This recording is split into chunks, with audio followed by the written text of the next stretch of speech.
अगर truth based film है और स्पेशली जो एक ऐसी सब्जेक्ट पे है जो जहाँ पे किसी का मर्डर दिन दहाड़े हुआ है, जिसका सीसीटीवी फुटेज है पब्लिक के पास, it hits the right chord. इसमें कोई हम लोग रिलीजन पॉइंट ऑफ व्यू से इसका विवाद क्रिएट करने की कोशिश नहीं कर रहे। जो हमने फ्रेजाइल एक्स सिंड्रोम के ऊपर बनाया, ये एक ऐसा सिंड्रोम है जो अब तक सिर्फ 2 से 3% इंडियंस को पता है इसके बारे में। तो मेरे मामा जी इज़ एन एक्स मतलब रिटायर्ड कर्नल है, तो प्लस साथ में मेरे नाना जी एसपी थे दिल्ली हरियाणा के। सो सी अपकमिंग में अभी मैं जैसे अभी थोड़े दिन पहले ही बाहर आ गया, सो उमेश जी की फिल्म है, उमेश शुक्ला सर की। So now that is going to come out, that is something जो एक डार्क ह्यूमर स्पेस में है। उदयपुर फाइल्स बैन हट गया है, री रिलीज हो रही है, वापस से जी रिलीज हो रही है। क्या कहेंगे, आपका फर्स्ट रिएक्शन टेक?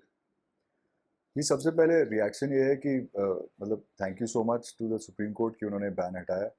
और पहली चीज़ ये है कि जब साइन भी की थी फिल्म, जब शुरू भी की थी, तब भी पता था कि कुछ ऐसी चीज़ें हो सकती हैं।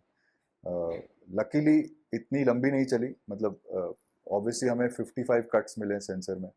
Then there have been other reasons. हम मेन ये देख रहे हैं कि एक ट्रूथ है जिसको बताया जा रहा है, और ये सच्चाई लोगों के सामने आनी चाहिए।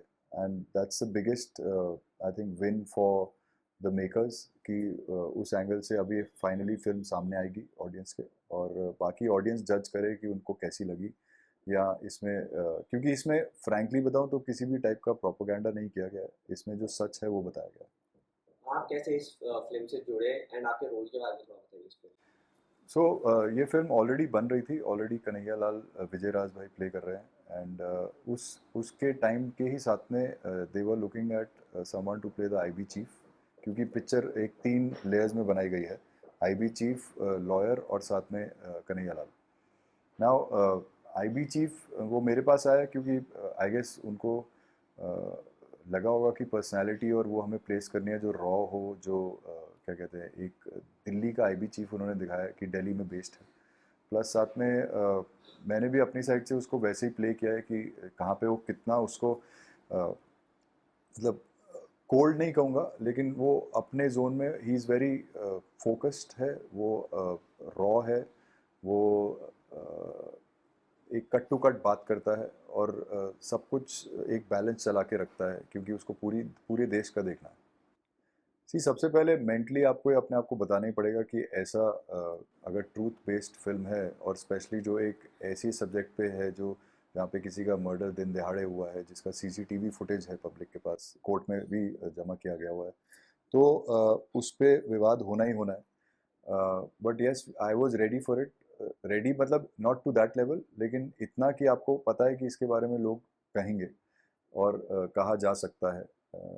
देन मतलब सबसे पहले मैंने इसको लेने से पहले ये किया कि मैंने अपना सर्वे किया, अपनी रिसर्च की कि किस हद तक ये जो स्टोरी आई है ये सच है कि नहीं है।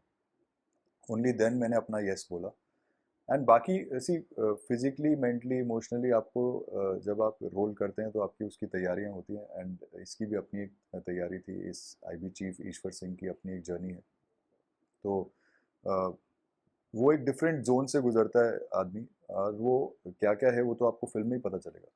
कितना चैलेंजिंग होता है मूवी बनाना ऐसे टॉपिक, इतने सेंसिटिव टॉपिक पे, और साथ में ना फिल्म का जो क्या कहते हैं स्टोरी टेलिंग एंड सिनेमेटोग्राफी भी प्रॉपर रखना, जी। कितना चैलेंजिंग है? तो सी चैलेंजिंग इसका केस जो होता है वो ट्रीटमेंट में आता है, राइटिंग में आता है। आई थिंक बहुत इंपॉर्टेंट होता है कि इसको लिखा बहुत अच्छा गया हो, ताकि वो ट्रूथ को रखते हुए एक सिनेमैटिकली थोड़ा स्क्रिप्ट बने। प्लस साथ में कहीं भी ऐसा नहीं होना चाहिए कि आप सच से हट रहे हैं।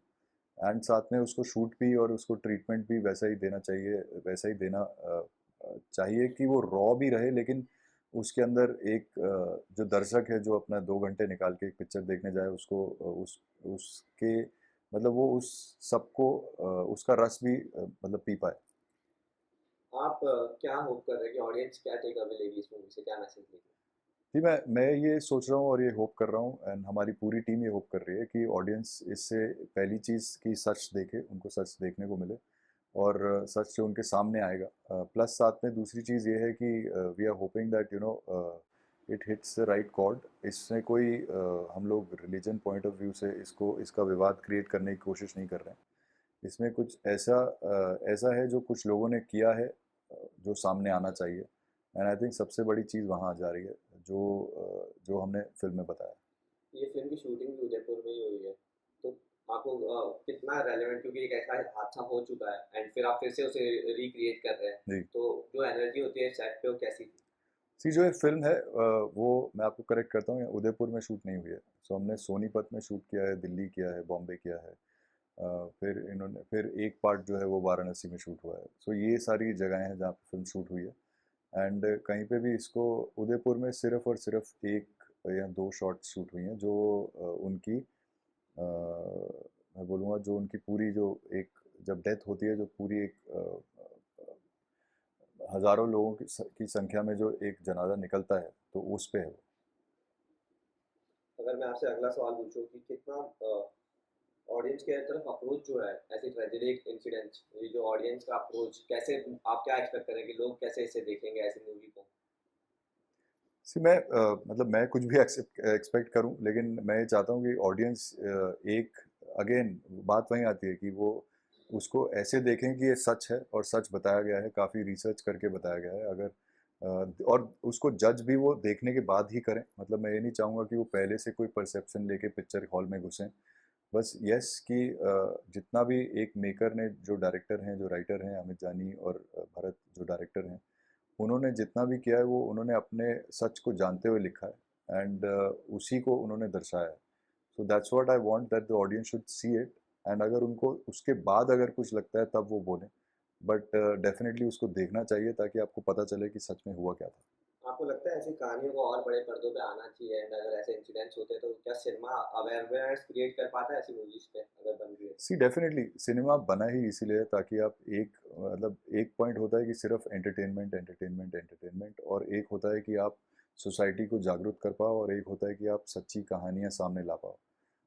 तो आई थिंक ये उस पार्ट का पार्ट है जहाँ पे आप सच्ची कहानियाँ सामने ला पाओ, एंड ये बहुत इंपॉर्टेंट पार्ट है क्योंकि अगर बुक्स से, सिनेमा से ये चीज़ें सामने नहीं आएंगी तो फिर कहाँ से आएंगी?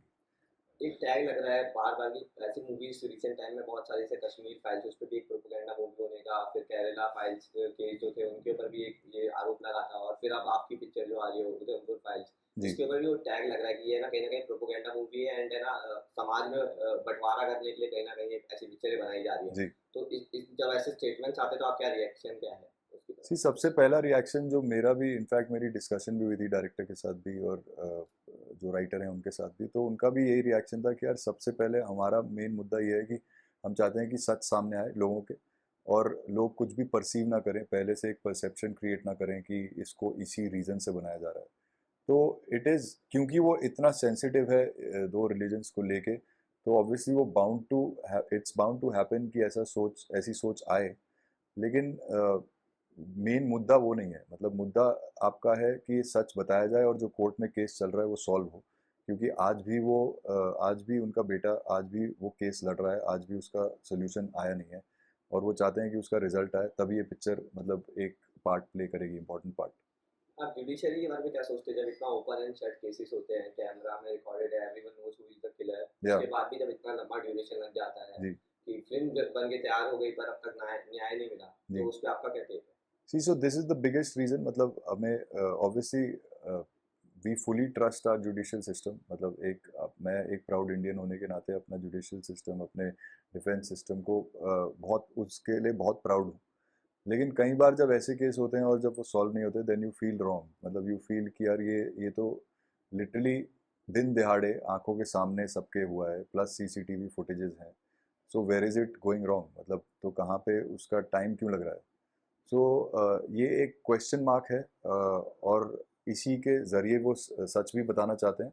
तो आई होप कि इसके बाद जल्दी से ये इसका सोल्यूशन निकल आए। आपके लिए कोई ऐसा पर्टिकुलर सीन या कोई पॉइंट मूवी करते हुए ऐसे फील हुआ जो आपको बहुत ही इमोशनल, जैसे लगा मुश्किल है करना? सी मुश्किल एक दो जगह पे मुझे वो लगा, या मतलब मुश्किल या कंट्रोवर्शियल, या ऐसा बोलूँगा मैं कि कुछ एक आध सीन से जहाँ पे अ, मतलब मेरी एक्चुअली डिबेट भी हुई राइटर से और डायरेक्टर से कि सर यहाँ पे क्या ये बोलना ज़रूरी है, या क्या ये सच है? तो मुझे इसका थोड़ा सा और आप प्रूफ दीजिए या थोड़ा सा और बताइए, बिकॉज उन पॉइंट्स पे डेफिनेटली मैं रुका था, और उन पॉइंट्स पे डेफिनेटली मैं चाहता था कि without knowing the truth I should not even से इट। सो जब उन्होंने मुझे उसका खुलासा किया, उसका वो प्रूफ दिखाया, तब मैंने वो लाइन बोली। तब मैंने वो सीन किया, बिकॉज मतलब मैं ये नहीं कहूँ, मैं अटकना नहीं चाहता था कहीं पे एज एन एक्टर, लेकिन definitely as a human being, as an Indian citizen, आपको मतलब ये भी हक है कि आप कुछ गलत नहीं दिखाओ अपने ऑडियंस को। सो वो भी मैं मतलब मैं अपनी साइड से जितना मेंटेन कर सकता था वो मैंने किया। And rest I think sensor में भी करीब 55 कट्स हुए हैं। सो कुछ पार्ट्स ऐसे हैं जहाँ पे मतलब जहाँ पे भी उनको लगा होगा कि प्रोपेगेंडा हो रहा है, या फिर जहाँ उनको लगा होगा कि ये चीज़ आप नहीं बोल सकते आज के समय में, तो उन्होंने वो ऑलरेडी सेंसर से कट हो चुकी है। सो आई थिंक उसके बाद काफ़ी सॉफ्टनेस आ गई होगी फिल्म में, जो रॉनेस कहीं ना कहीं तो हटी होगी। उसके बाद की कट वाली फिल्म तो मैंने भी नहीं देखी। आपको उम्मीद है कि कश्मीर फाइल्स जितने प्यार उसे मिला था उस मूवी को, जितने बॉक्स ऑफिस पे उसने रिकॉर्ड बनाए थे, इतना प्यार उधमपुर फाइल्स को मिल पाएगा? सी उदयपुर फाइल्स अभी फ्रैंकली बताऊं तो हम लोग ये नहीं सोच रहे हैं कि उसका रिजल्ट क्या होगा। बस एट द मोमेंट अभी इस पॉइंट पे ये है कि ये फिल्म रिलीज़ हो और अच्छे से हो और लोग इसे देखें। अब वो धीरे धीरे देखेंगे और उनको लगेगा कि सच है, तब वो और फैलाएंगे, तब वो और चलेगी। So that is a chain reaction which we are hoping for. बाकी पहली चीज़ तो ये है कि वो ये सबसे अच्छी चीज़ ये है कि एटलीस्ट ये बैन हट गया, सो दैट द मतलब स्टे हट गया है और आप फिल्म को रिलीज़ कर पा रहे हो। अगर हम उदयपुर फाइल से हट के बात करें, आपका एक और प्रोजेक्ट है शॉर्ट फिल्म जो थी फरजाइल, जी। उसको काफ़ी लोगों ने प्यार दिया है, जी। लेकिन कहीं ना कहीं अभी भी काफ़ी लोग नहीं देख पाए, तो उसके बारे में आप कोई मैसेज देना चाहेंगे लोगों को? जी, फ्रजाइल एक फिल्म है जो हमने फ्रजाइल एक सिंड्रोम के ऊपर बनाया है। ये एक ऐसा सिंड्रोम है जो अब तक सिर्फ 2 से 3% इंडियंस को पता है इसके बारे में। ये एक इनहेरिटेड कंडीशन के ऊपर है जो ऑटिज्म के स्पेक्ट्रम में आती है और नॉन क्योरेबल है। इसमें फ्रजाइल हमने नाम इसलिए रखा है क्योंकि फ्रजाइल एक मनोस्थिति है पेरेंट्स की, जो एक माँ बाप होते हैं या केयर टेकर होते हैं ऐसे स्पेशल चाइल्ड के, उनके ऊपर क्या बीतती है उसके बारे में फिल्म है। प्लस साथ में लोगों को अवेयर करने के लिए कि फ्रजाइलेक्स असली में क्या होता है, और इसका एक छोटा सा टेस्ट आप कराएं तो आप उससे अपने बच्चे को या अपनी मतलब काफ़ी ज़िंदगियां बचा सकते हैं। जी, नहीं हालात मुश्किल नहीं है, वो तो आपका इट्स लाइक मतलब एक पॉइंट के बाद आपके लिए वो एक दिनचर्या होती है, आपके डेली रूटीन का पार्ट होता है।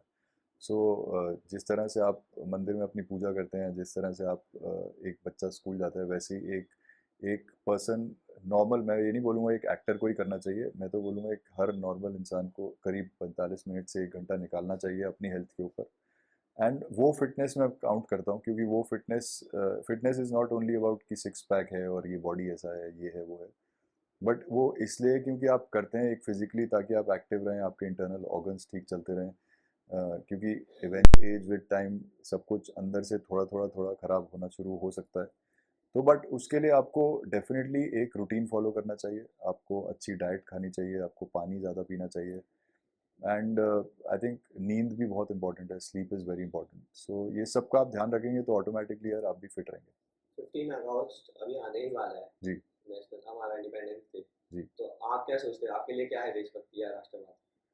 सी मेरे लिए तो देशभक्ति मतलब मेरे लिए बहुत मायने रखती है। मेरे मम्मी का जितना भी साइड है, मतलब जो मेरे नानके हैं, मेरे मामा जी हो गए, ये सब डिफेंस से ही हैं। मतलब मेरे मामा जी इज़ एन एक्स मतलब रिटायर्ड कर्नल है। तो प्लस साथ में मेरे नाना जी एसपी थे दिल्ली हरियाणा के। सो ये एक जोन है जो मैं भी शायद अगर एक्टर नहीं होता तो शायद मैं आर्मी में होता। तो ये एक चीज़ है जो मेरे लिए बहुत क्लोज है। कोई भी चीज़ जहाँ इंडिया की होती है, मतलब जब मैंने मिस्टर इंडिया जीत के मिस्टर इंटरनेशनल के लिए रिप्रेजेंट किया था, तो मेरे लिए बहुत वो बहुत प्राउड मोमेंट था कि आप अपनी कंट्री को रिप्रेजेंट कर रहे हो लंदन में खड़े होकर मिलेनियम डोम में। एंड और फिर वो जीता तो उस पर मतलब एक इट्स इवन बेटर फीलिंग कि आप एक ऐसी पोडियम पे इंडिया का नाम रोशन कर रहे हो जहाँ पे mister Greece, mister U S, mister ये सारे खड़े हैं। So all this gives me a very very good feeling. बहुत प्राउड मोमेंट है और अब आने वाला है, तो इट्स अ ग्रेट ओकेजन है। आपके अपकमिंग प्रोजेक्ट्स के बारे में कुछ बताइए, क्या शूट कर रहे जी। हैं? सो सी अपकमिंग में अभी मैं जैसे अभी थोड़े दिन पहले ही बाहर आ गया है, सो उमेश जी की फिल्म है, उमेश शुक्ला सर की। So now that is going to come out. That is something जो एक डार्क ह्यूमर स्पेस में है। वो एक मतलब मैं उसे मतलब एक एक सर्वाइवल स्टोरी है, एक जो डार्क ह्यूमर स्पेस के अंदर है, और इससे ज़्यादा मैं उसके बारे में अभी नहीं बता सकता। वो मैं हूँ मतलब दिव्या खोसला, नील, मैं, यशपाल शर्मा सर, छाया कदम, सुशांत सिंह, ये उसकी कास्ट है। And then there is a series with Rohan Sippy sir. That's for Jio Hotstar again. वो नवाज भाई हैं उसके अंदर, नवाजुद्दीन, मैं, दिया मिर्ज़ा, then there is रहमत, गौरव एंड जेसन. हाँ, so ये उसका कास्ट है.